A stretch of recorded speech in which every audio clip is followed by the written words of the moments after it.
creators. Some Wall Street protesters and lawmakers in Washington calling top business leaders fat cats. But what do the country's most prominent CEOs think about that? You got these corporations that act like fake monarchs. Hey, the fat cats are fat enough. We don't need their profit motive. We can do it on our own as a community. That's what the protesters say, but can they?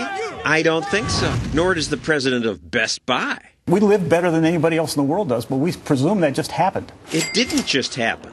Prosperity was created by businesses. We should be rewarded for the productivity and creativity. Acting in your own interest sometimes can build a more moral environment. Interesting. And here with more on this is host of Stossel on the Fox Business Network, John Stossel. Good morning. Morning, Gretchen. So you interviewed 6 prominent CEOs, correct? They formed something called the Job Creators Alliance because they're tired of taking heat and not talking back. I'm glad they are. And what they said in part is the fact that the great businesses that we have built, we probably couldn't do it today because, thanks to Uncle Sam, we are a regulation nation.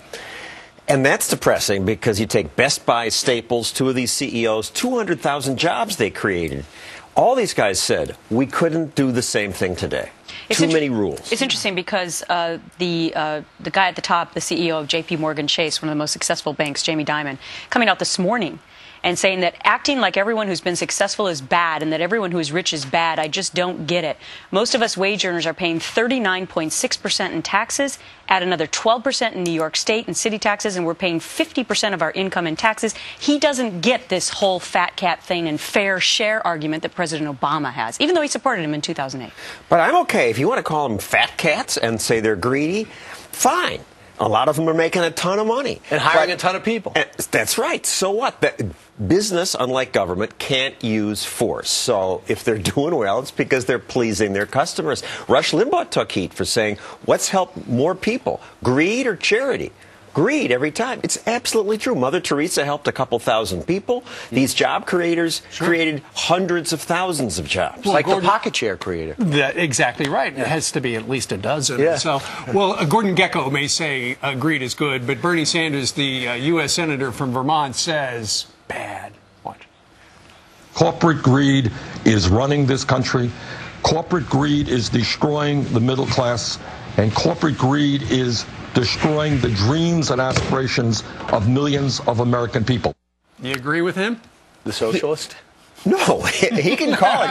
Well, corporate greed exists, but you could also call it enlightened self-interest. And that greed makes people work hard. You harness that, you get wealth. Capitalism has helped more poor people than any system ever. Didn't you try to open up a business?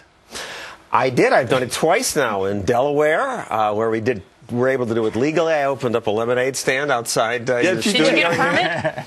I'm still trying to get the permit. It takes months in New York. Wait, are you telling me those guys selling the fake Prada bags in front of the building have permits? Yes. Are you serious? Yeah, you think wear the little thing around the right. neck. That's why they scurry when the police officers start driving by. But it's not a food business, you know. Lemonade stand is a food business. I have to take a 15-hour course, all kinds of stuff. I'm tired of bailing you out, Stossel. Get some permits. We'll watch you tonight, 10 p.m. on the Fox Business Network. Thank you, John. A Texas courthouse, the latest battlefield in the war on Christmas. Critics want to take down this nativity scene. Isn't it Christmas time? Our next guest living up to the phrase, don't mess with Texas. Details from Newt Gingrich's past now coming life in a brand new book. And some things may even catch the former speaker by surprise that he has not seen yet. The author here this hour. Right now, your Pfizer trivia question of the day. Born in the state in 1964, this actress was a cheerleader for the San Francisco 49ers before landing her first big role as Lois Lane. Who is she? Email us, friends@foxnews.com, and we'll send you something real nice.